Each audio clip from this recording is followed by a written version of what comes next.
morally stronger I do not care a farthing, then he ought to have to reckon with us at least for all the strength we have. 0 battles won. If we are weaker than he, that is no reason why we should be weaker than ourselves.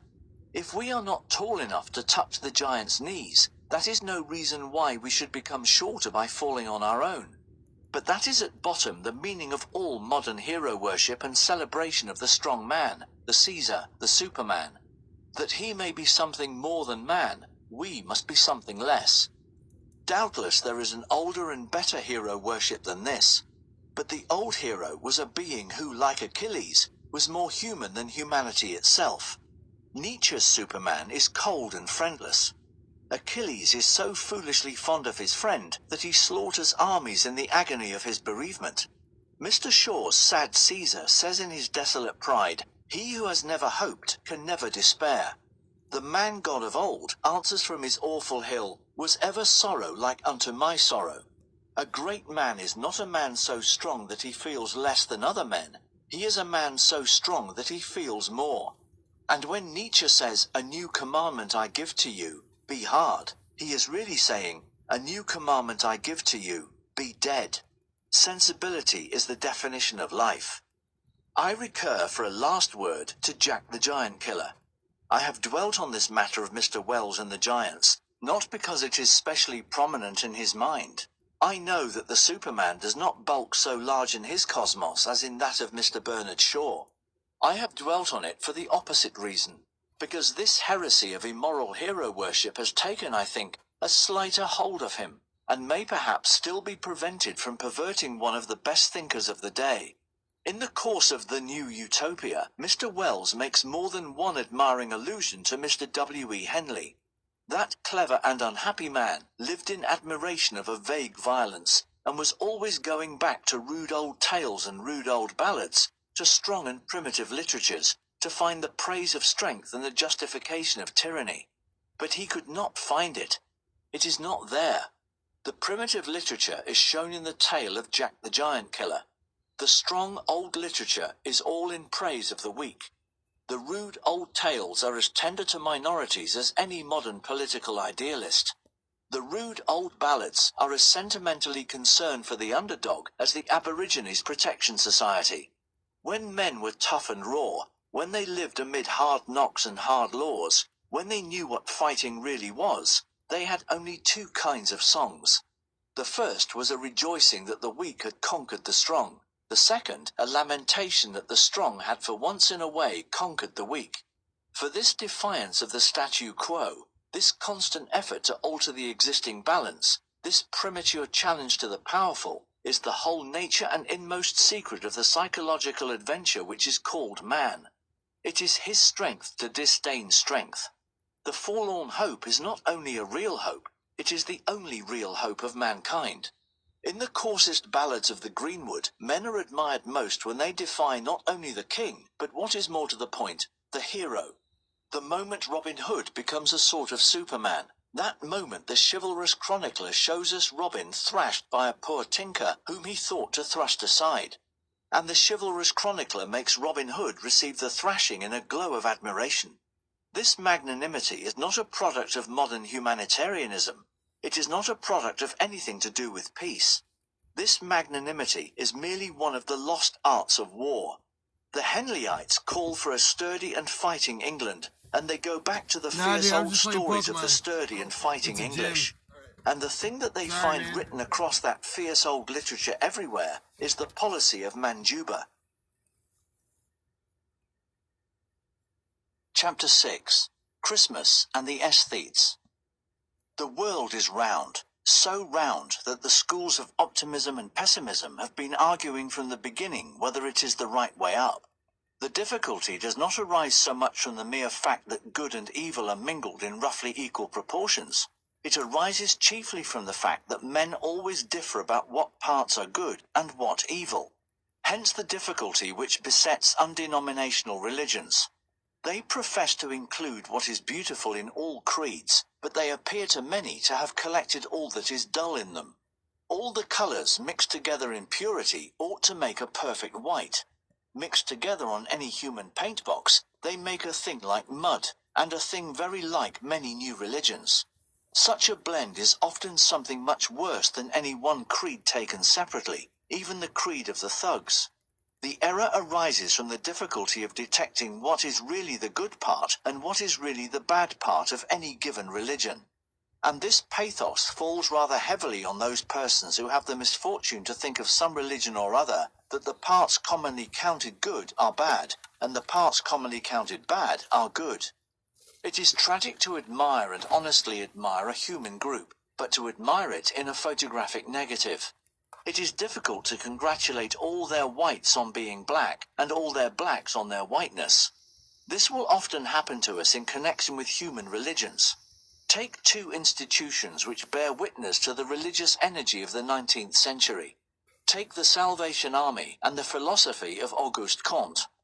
The usual verdict of educated people on the Salvation Army is expressed in some such words as these: I have no doubt they do a great deal of good, but they do it in a vulgar and profane style. Their aims are excellent, but their methods are wrong. To me, unfortunately, the precise reverse of this appears to be the truth. I do not know whether the aims of the Salvation Army are excellent, but I am quite sure their methods are admirable. Their methods are the methods of all intense and hearty religions. They are popular like all religion, military like all religion, public and sensational like all religion. They are not reverent any more than Roman Catholics are reverent, for reverence in the sad and delicate meaning of the term reverence is a thing only possible to infidels. That beautiful twilight you will find in Euripides, in Renan, in Matthew Arnold, but in men who believe you will not find it. You will find only laughter and war. A man cannot pay that kind of reverence to truth solid as marble. They can only be reverent towards a beautiful lie. And the Salvation Army, though their voice has broken out in a mean environment and an ugly shape, are really the old voice of glad and angry faith, hot as the riots of Dionysus, wild as the gargoyles of Catholicism, not to be mistaken for a philosophy. Professor Huxley, in one of his clever phrases, called the Salvation Army Corybantic Christianity. Huxley was the last and noblest of those Stoics who have never understood the cross. If he had understood Christianity, he would have known that there never has been, and never can be, any Christianity that is not corybantic. And there is this difference between the matter of aims and the matter of methods, that to judge of the aims of a thing like the Salvation Army is very difficult, to judge of their ritual and atmosphere very easy. No one, perhaps but a sociologist, can see whether General Booth's housing scheme is right. But any healthy person can see that banging brass cymbals together must be right. A page of statistics, a plan of model dwellings, anything which is rational, is always difficult for the lay mind. But the thing which is irrational anyone can understand. That is why religion came so early into the world and spread so far, while science came so late into the world and has not spread at all. History unanimously attests the fact that it is only mysticism which stands the smallest chance of being understood of the people. Common sense has to be kept as an esoteric secret in the dark temple of culture. And so, while the philanthropy of the Salvationists and its genuineness may be a reasonable matter for the discussion of the doctors, there can be no doubt about the genuineness of their brass bands, for a brass band is purely spiritual, and seeks only to quicken the internal life. The object of philanthropy is to do good. The object of religion is to be good, if only for a moment, amid a crash of brass. And the same antithesis exists about another modern religion. I mean the religion of Kant, generally known as positivism, or the worship of humanity. Such men as Mr. Frederick Harrison, that brilliant and chivalrous philosopher, who still by his mere personality speaks for the creed, would tell us that he offers us the philosophy of Kant, but not all Kant's fantastic proposals for pontiffs and ceremonials, the new calendar, the new holidays and saints' days. He does not mean that we should dress ourselves up as priests of humanity, or let off fireworks because it is Milton's birthday. To the solid English Kantist, all this appears, he confesses, to be a little absurd. To me, it appears the only sensible part of Kantism. As a philosophy, it is unsatisfactory. It is evidently impossible to worship humanity, just as it is impossible to worship the Savile Club. Both are excellent institutions to which we may happen to belong. But we perceive clearly that the Savile Club did not make the stars and does not fill the universe. And it is surely unreasonable to attack the doctrine of the Trinity as a piece of bewildering mysticism, and then to ask men to worship a being who is 90 million persons in one God, neither confounding the persons nor dividing the substance. But if the wisdom of Kant was insufficient, the folly of Kant was wisdom. In an age of dusty modernity, when beauty was thought of as something barbaric and ugliness as something sensible, he alone saw that men must always have the sacredness of mummery. He saw that while the brutes have all the useful things, the things that are truly human are the useless ones. He saw the falsehood of that almost universal notion of today, the notion that rites and forms are something artificial, additional and corrupt. Ritual is really much older than thought. It is much simpler and much wilder than thought. A feeling touching the nature of things does not only make men feel that there are certain proper things to say, it makes them feel that there are certain proper things to do. The more agreeable of these consist of dancing, building temples, and shouting very loud. The less agreeable, of wearing green carnations and burning other philosophers alive. But everywhere the religious dance came before the religious hymn, and man was a ritualist before he could speak. If Kantism had spread, the world would have been converted not by the Kantist philosophy, but by the Kantist calendar. By discouraging what they conceived to be the weakness of their master, the English positivists have broken the strength of their religion. A man who has faith must be prepared not only to be a martyr, but to be a fool. It is absurd to say that a man is ready to toil and die for his convictions when he is not even ready to wear a wreath round his head for them. I myself, to take a corpus vile, am very certain that I would not read the works of Kant through for any consideration whatever. But I can easily imagine myself with the greatest enthusiasm lighting a bonfire on Darwin Day. That splendid effort failed, and nothing in the style of it has succeeded. There has been no rationalist festival, no rationalist ecstasy. Men are still in black for the death of God. When Christianity was heavily bombarded in the last century, upon no point was it more persistently and brilliantly attacked than upon that of its alleged enmity to human joy. Shelley and Swinburne and all their armies have passed again and again over the ground, but they have not altered it. They have not set up a single new trophy or ensign for the world's merriment to rally to.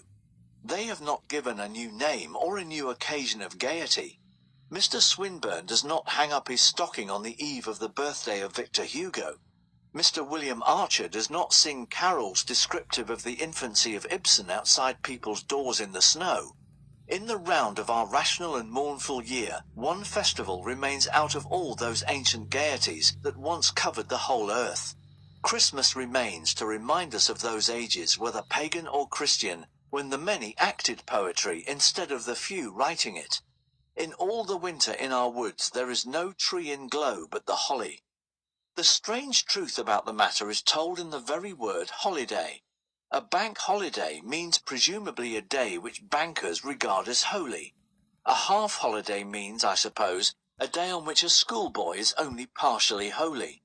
It is hard to see at first sight why so human a thing as leisure and larkiness should always have a religious origin. Rationally, there appears no reason why we should not sing and give each other presents in honor of anything, the birth of Michelangelo or the opening of Euston Station. But it does not work. As a fact, men only become greedily and gloriously material about something spiritualistic. Take away the Nicene Creed and similar things, and you do some strange wrong to the sellers of sausages. Take away the strange beauty of the saints, and what has remained to us is the far stranger ugliness of Wandsworth. Take away the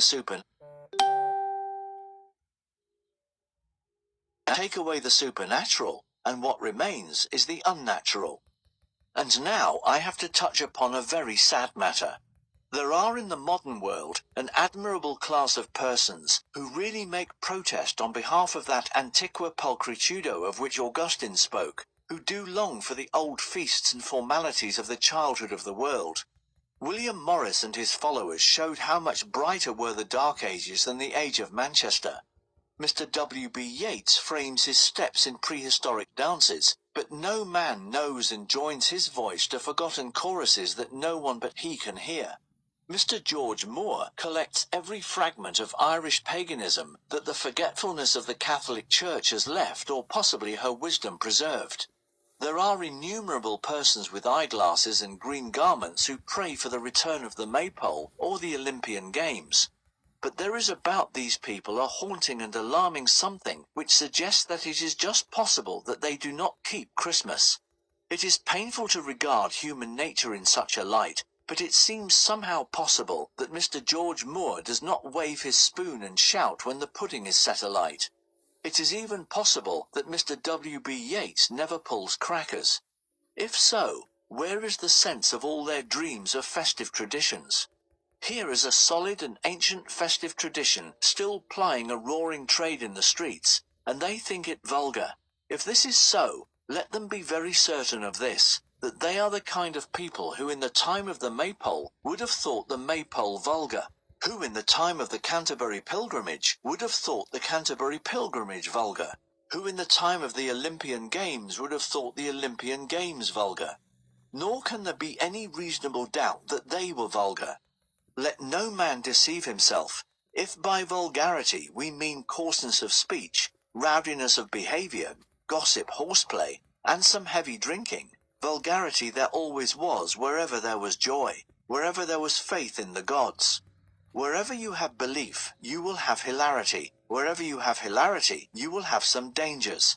And as creed and mythology produce this gross and vigorous life, so in its turn, this gross and vigorous life will always produce creed and mythology.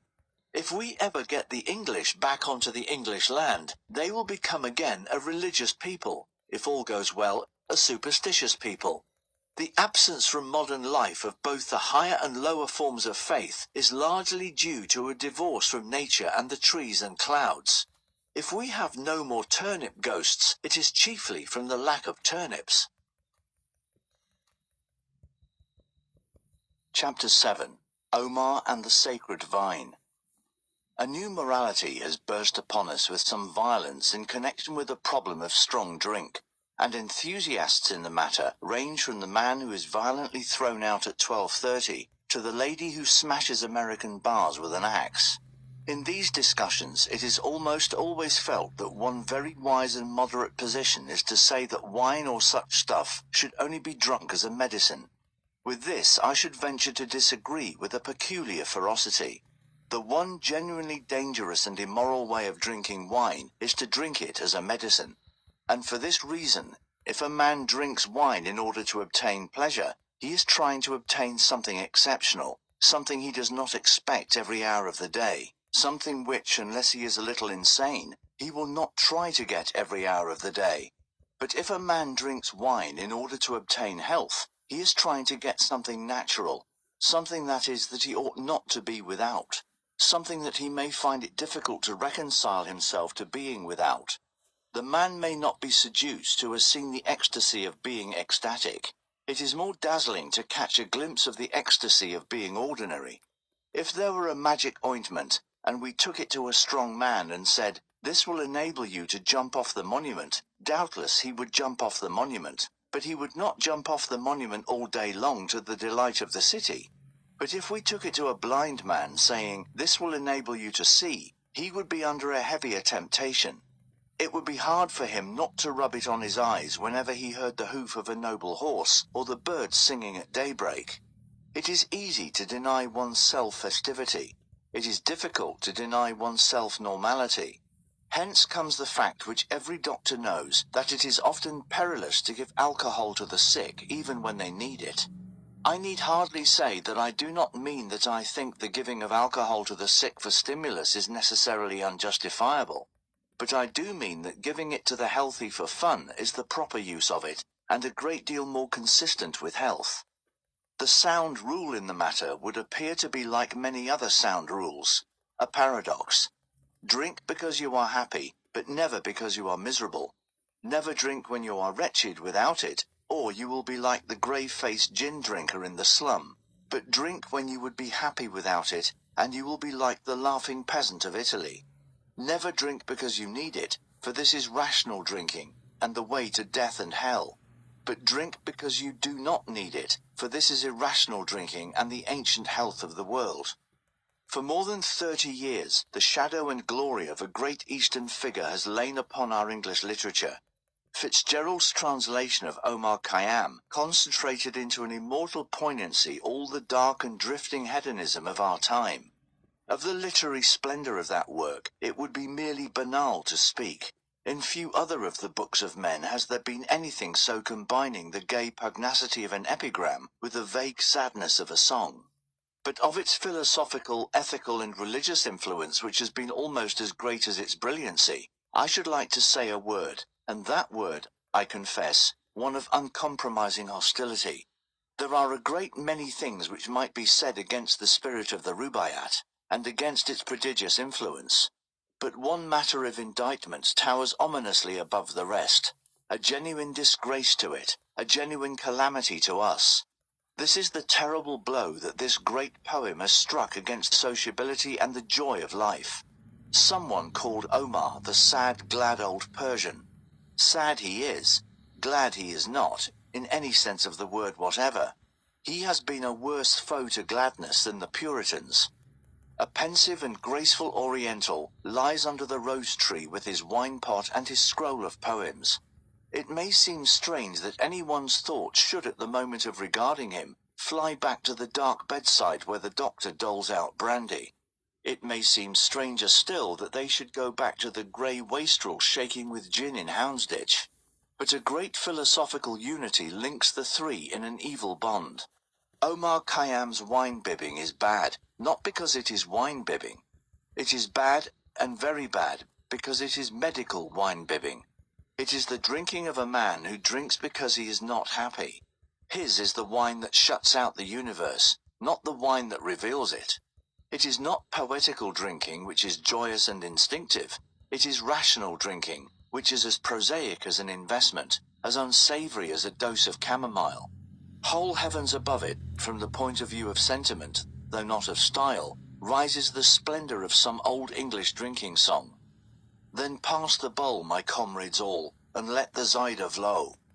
For this song was caught up by happy men to express the worth of truly worthy things, of brotherhood and garrulity, and the brief and kindly leisure of the poor. Of course the great part of the more stolid reproaches directed against the Omarite morality are as false and babyish as such reproaches usually are. One critic, whose work I have read, had the incredible foolishness to call Omar an atheist and a materialist. It is almost impossible for an Oriental to be either. The East understands metaphysics too well for that. Of course, the real objection which a philosophical Christian would bring against the religion of Omar is not that he gives no place to God, it is that he gives too much place to God.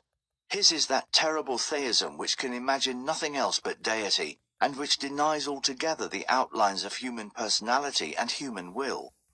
The ball no question makes of eyes or nose, but here or there as strikes the player goes, and he that tossed you down into the field, he knows about it all. He knows. He knows. A Christian thinker such as Augustine or Dante would object to this because it ignores free will, which is the valor and dignity of the soul. The quarrel of the highest Christianity with this skepticism is not in the least that the skepticism denies the existence of God, it is that it denies the existence of man. In this cult of the pessimistic pleasure seeker, the Rubaiyat stands first in our time, but it does not stand alone. Many of the most brilliant intellects of our time have urged us to the same self-conscious snatching at a rare delight. Walter Pater said that we were all under sentence of death, and the only course was to enjoy exquisite moments simply for those moments' sake. The same lesson was taught by the very powerful and very desolate philosophy of Oscar Wilde. It is the carpe diem religion, but the carpe diem religion is not the religion of happy people, but of very unhappy people. Great joy does not gather the rosebuds while it may. Its eyes are fixed on the immortal rose which Dante saw. Great joy has in it the sense of immortality. The very splendor of youth is the sense that it has all space to stretch its legs in. In all great comic literature, in Tristram Shandy or Pickwick, There is this sense of space and incorruptibility. We feel the characters are deathless people in an endless tale. It is true enough, of course, that a pungent happiness comes chiefly in certain passing moments, but it is not true that we should think of them as passing, or enjoy them simply for those moments' sake. To do this is to rationalize the happiness, and therefore to destroy it. Happiness is a mystery like religion, and should never be rationalized. Suppose a man experiences a really splendid moment of pleasure. I do not mean something connected with a bit of enamel. I mean something with a violent happiness in it, an almost painful happiness.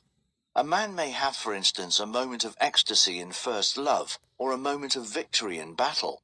The lover enjoys the moment, but precisely not for the moment's sake. He enjoys it for the woman's sake, or his own sake. The warrior enjoys the moment, but not for the sake of the moment. He enjoys it for the sake of the flag. The cause which the flag stands for may be foolish and fleeting. The love may be calf love and last a week. But the patriot thinks of the flag as eternal. The lover thinks of his love as something that cannot end. These moments are filled with eternity. These moments are joyful because they do not seem momentary. One look at them as moments after Pater's manner, and they become as cold as Pater and his style. Man cannot love mortal things. He can only love immortal things for an instant. Pater's mistake is revealed in his most famous phrase. He asks us to burn with a hard, gem-like flame. Flames are never hard and never gem-like. They cannot be handled or arranged. So human emotions are never hard and never gem-like. They are always dangerous, like flames, to touch or even to examine. There is only one way in which our passions can become hard and gem-like, and that is by becoming as cold as gems. No blow, then, has ever been struck at the natural loves and laughter of men so sterilizing as this carpe diem of the aesthetes. For any kind of pleasure, a totally different spirit is required, a certain shyness, a certain indeterminate hope, a certain boyish expectation. Purity and simplicity are essential to passions, yes, even to evil passions. Even vice demands a sort of virginity. Omar's or Fitzgerald's effect upon the other world we may let go. His hand upon this world has been heavy and paralyzing. The Puritans, as I have said, are far jollier than he. The new ascetics who follow Thoreau or Tolstoy are much livelier company. For though the surrender of strong drink and such luxuries may strike us as an idle negation, it may leave a man with innumerable natural pleasures, and above all, with man's natural power of happiness. Thoreau could enjoy the sunrise without a cup of coffee. If Tolstoy cannot admire marriage, at least he is healthy enough to admire mud. Nature can be enjoyed without even the most natural luxuries. A good bush needs no wine. But neither nature nor wine nor anything else can be enjoyed if we have the wrong attitude towards happiness, and Omar or Fitzgerald did have the wrong attitude towards happiness. He, and those he has influenced, do not see that if we are to be truly gay, we must believe that there is some eternal gaiety in the nature of things. We cannot enjoy thoroughly even a padacata at a subscription dance, unless we believe that the stars are dancing to the same tune. No one can be really hilarious but the serious man. Wine, says the scripture, maketh glad the heart of man, but only of the man who has a heart. The thing called high spirits is possible only to the spiritual. Ultimately, a man cannot rejoice in anything except the nature of things. Ultimately, a man can enjoy nothing except religion. Once in the world's history, men did believe that the stars were dancing to the tune of their temples, and they danced as men have never danced since. With this old pagan eudaimonism, the sage of the Rubaiyat has quite as little to do as he has with any Christian variety. He is no more a bacchanal than he is a saint. Dionysus and his church were grounded on a serious joie de vivre, like that of Walt Whitman. Dionysus made wine, not a medicine, but a sacrament. Jesus Christ also made wine, not a medicine, but a sacrament. But Omar makes it not a sacrament, but a medicine. He feasts because life is not joyful. He revels because he is not glad. Drink, he says, for you know not whence you come nor why. Drink, for you know not when you go nor where. Drink, because the stars are cruel and the world as idle as a humming top. Drink, because there is nothing worth trusting, nothing worth fighting for. Drink, because all things are lapsed in a base equality and an evil peace. So he stands offering us the cup in his hand. And at the high altar of Christianity stands another figure, in whose hand also is the cup of the vine. Drink, he says, for the whole world is as red as this wine, with the crimson of the love and wrath of God. Drink, for the trumpets are blowing for battle, and this is the stirring cup. Drink, for this is my blood of the New Testament that is shed for you. Drink, for I know of whence you come and why. Drink, for I know of when you go and where. Chapter 8. The Mildness of the Yellow Press. There is a great deal of protest made from one quarter or another nowadays against the influence of that new journalism which is associated with the names of Sir Alfred Harmsworth and Mr. Pearson. But almost everybody who attacks it attacks on the ground that it is very sensational, very violent and vulgar and startling. I am speaking in no affected contrariety, but in the simplicity of a genuine personal impression, when I say that this journalism offends as being not sensational or violent enough. The real vice is not that it is startling, but that it is quite insupportably tame. The whole object is to keep carefully along a certain level of the expected and the commonplace. It may be low, but it must take care also to be flat. Never by any chance in it is there any of that real plebeian pungency which can be heard from the ordinary cabman in the ordinary street.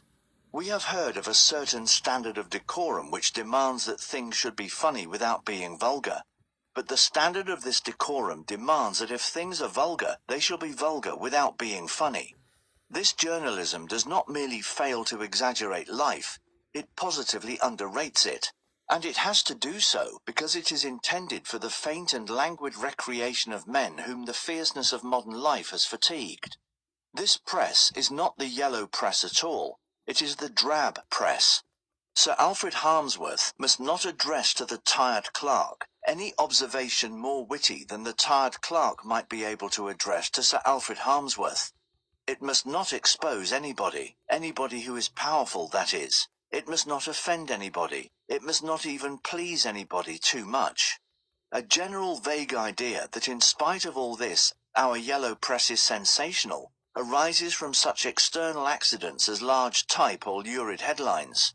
It is quite true that these editors print everything they possibly can in large capital letters. But they do this, not because it is startling, but because it is soothing. To people wholly weary or partly drunk in a dimly lighted train, it is a simplification and a comfort to have things presented in this vast and obvious manner. The editors use this gigantic alphabet in dealing with their readers, for exactly the same reason that parents and governesses use a similar gigantic alphabet in teaching children to spell. The nursery authorities do not use an A as big as a horseshoe in order to make the child jump. On the contrary, they use it to put the child at his ease, to make things smoother and more evident. Of the same character is the dim and quiet dame school which Sir Alfred Harmsworth and Mr. Pearson keep. All their sentiments are spelling book sentiments. That is to say, they are sentiments with which the pupil is already respectfully familiar. All their wildest posters are leaves torn from a copybook. Of real sensational journalism, as it exists in France, in Ireland and in America, we have no trace in this country. When a journalist in Ireland wishes to create a thrill, he creates a thrill worth talking about. He denounces a leading Irish member for corruption, or he charges the whole police system with a wicked and definite conspiracy. When a French journalist desires a frisson, there is a frisson. He discovers, let us say, that the President of the Republic has murdered 3 wives. Our yellow journalists invent quite as unscrupulously as this. Their moral condition is, as regards careful veracity, about the same. But it is their mental caliber which happens to be such that they can only invent calm and even reassuring things.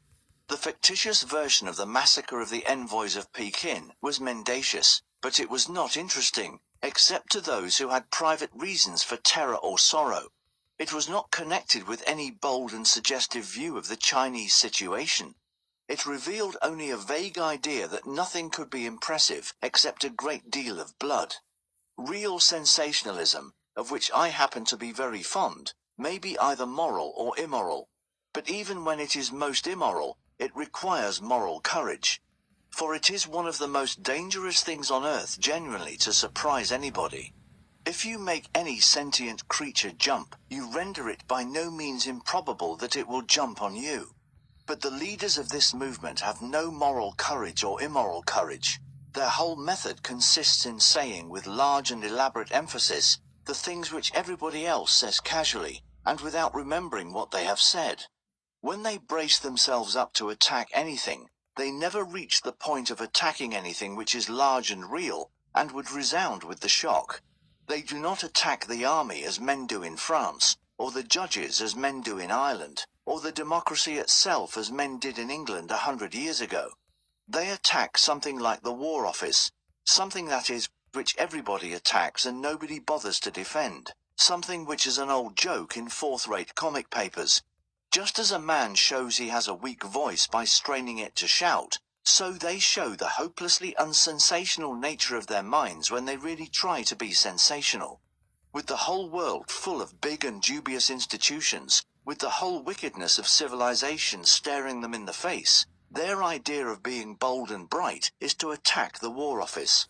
They might as well start a campaign against the weather, or form a secret society in order to make jokes about mothers-in-law. Nor is it only from the point of view of particular amateurs of the sensational such as myself, that it is permissible to say in the words of Cowper's Alexander Selkirk, that their tameness is shocking to me. The whole modern world is pining for a genuinely sensational journalism. This has been discovered by that very able and honest journalist, Mr. Blatchford, who started his campaign against Christianity, warned on all sides, I believe, that it would ruin his paper, but who continued from an honourable sense of intellectual responsibility. He discovered, however, that while he had undoubtedly shocked his readers, he had also greatly advanced his newspaper. It was bought, first, by all the people who agreed with him and wanted to read it, and secondly, by all the people who disagreed with him and wanted to write him letters. Those letters were voluminous. I helped, I am glad to say, to swell their volume, and they were generally inserted with a generous fullness. Thus was accidentally discovered, like the steam engine, the great journalistic maxim, that if an editor can only make people angry enough, they will write half his newspaper for him for nothing. Right? Some hold that such papers as these are scarcely the proper objects of so serious a consideration, but that can scarcely be maintained from a political or ethical point of view. Get In him! this problem of the mildness and tameness of the Harmsworth mind, there is mirrored the outlines of a much larger problem which is akin to it. The Harmsworthian journalist begins with a worship of success and violence, and ends in sheer timidity and mediocrity. But he is not alone in this, nor does he come by this fate merely because he happens personally to be stupid. Every man, however brave, who begins by worshipping violence, must end in mere timidity.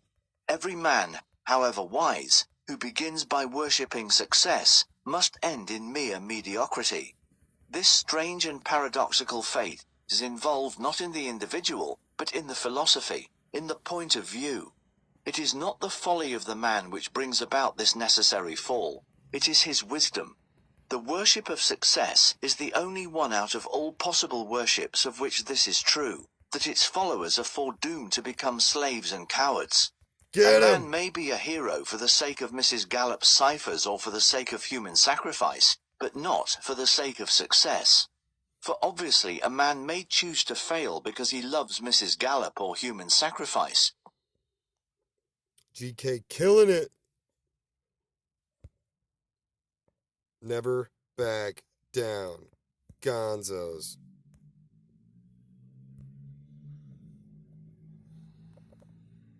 Oh, they're both fainted.